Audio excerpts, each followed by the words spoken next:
నిజంగా ఆయన పడ్డ కష్టం, ఆయన ఒక టెక్నీషియన్గా అండ్ మధ్యలో ఒక సినిమా చేయడం, దానికి రివ్యూస్ వేరేగా మిక్స్డ్ రివ్యూస్ రావడం, అది వచ్చాక కూడా ఆయన టీం మెంబర్స్ మీద కూడా కమెంట్ వస్తే అది కూడా లెక్క చేయకుండా వాళ్ళతో స్టిక్ ఆన్ అయ్యి అదే విశ్వాన్న ఆ విషయంలో అండి great.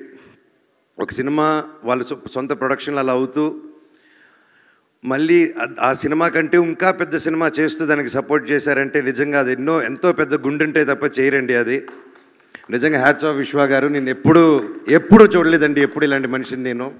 Your really awesome sir.